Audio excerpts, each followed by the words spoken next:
Você já parou para pensar se o mundo que você vê é realmente como ele é? Ou se o seu eu, essa sensação de ser você mesmo, é real ou é uma ilusão criada pelo seu cérebro? Você já teve aquela sensação inquietante de que talvez a realidade não seja exatamente como você percebe? Não estou falando de teoria da conspiração, nem do filme Matrix, mas é alguma coisa muito mais fundamental e mais intrigante cientificamente. Essas são algumas das questões fascinantes que o filósofo alemão Thomas Metzinger explora no livro que ele escreveu em 2009, se não me engano, depois eu vou passar o link, inclusive, chamado Túnel do Ego. No vasto campo da filosofia da mente e da ciência cognitiva, pouquíssimos nomes se destacam tanto quanto esse filósofo alemão, Thomas Metzinger. Ele é conhecido por contribuições bastante inovadoras, ele é professor, também além de autor, e um pesquisador muito instigante.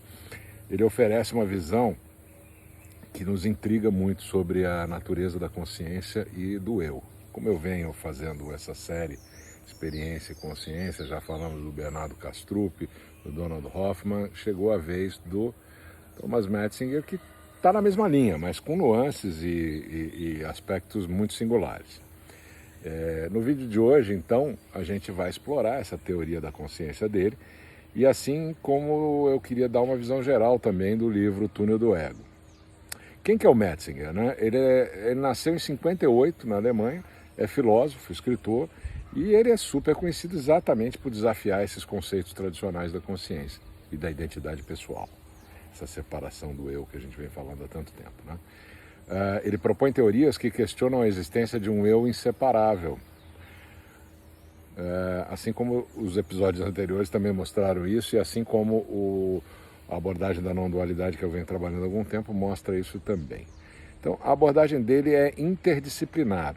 Ele busca, então, integrar os insights da neurociência com as questões filosóficas mais profundas. E a teoria da consciência dele argumenta que o que a gente chama de eu, na verdade, é uma construção do nosso cérebro. E ele propõe que não existe um eu estável ou contínuo. Em vez disso, a consciência é uma série de processos dinâmicos e temporários.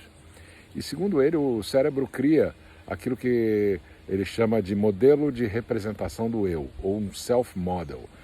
Esse tipo de modelo, e que é mais de um, são modelos, são simulações internas que nos fazem sentir como se a gente fosse uma entidade coesa, permanente e independente. O conceito central dessa teoria é que a consciência é como um túnel.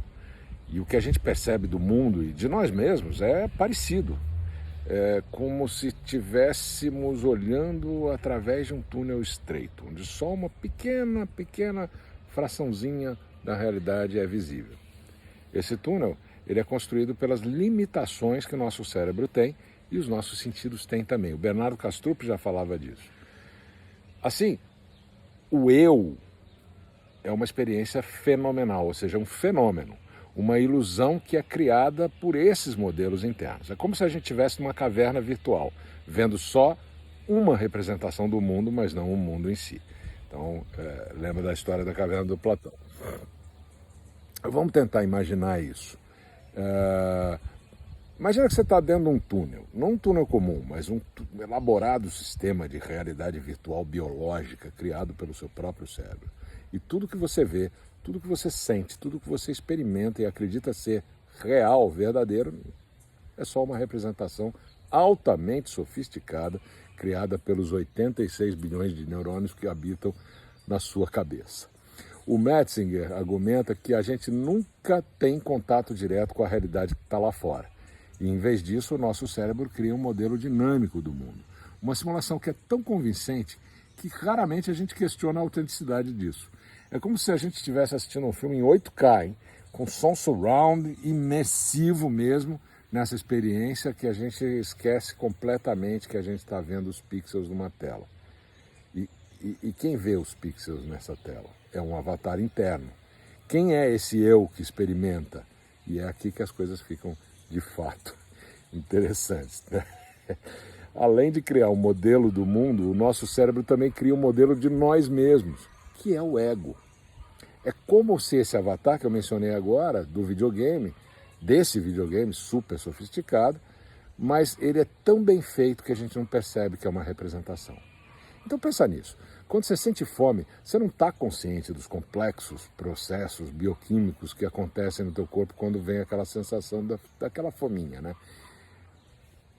Em vez disso, você experimenta uma sensação simplificada e útil que o seu cérebro rotula como fome. Eu vou comer, pronto, resolveu.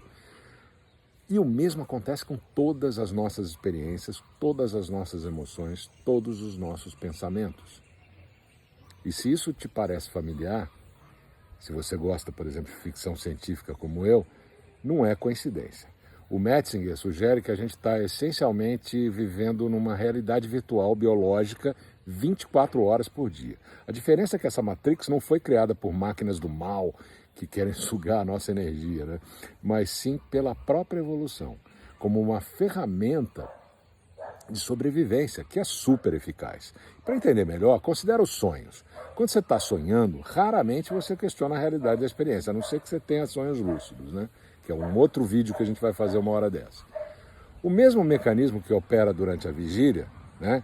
Que a gente está tão imerso nessa simulação criada pelo nosso cérebro, que a gente aceita como realidade objetiva. Ou seja, tanto no sonho como nessa realidade, segundo o Metzinger, é tudo igual.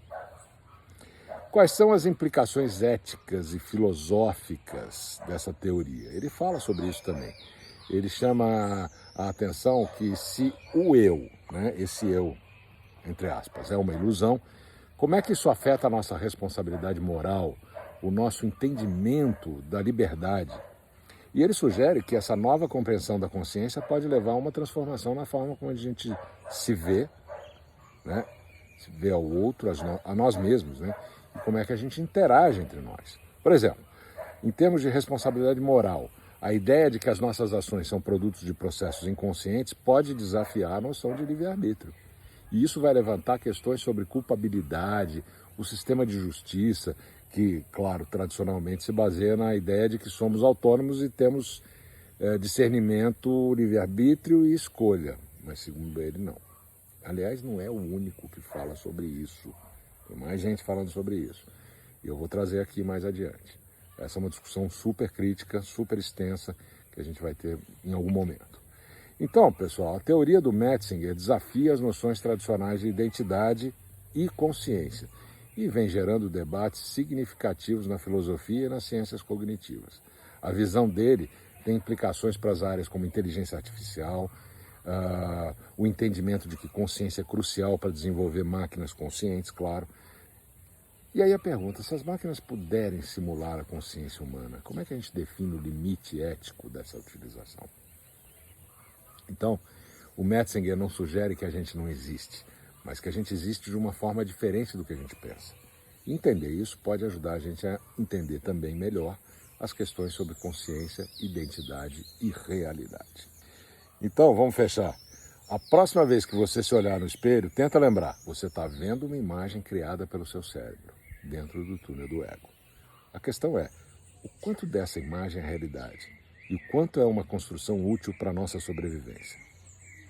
Uma ótima semana e que o Flow esteja com você. Até sempre.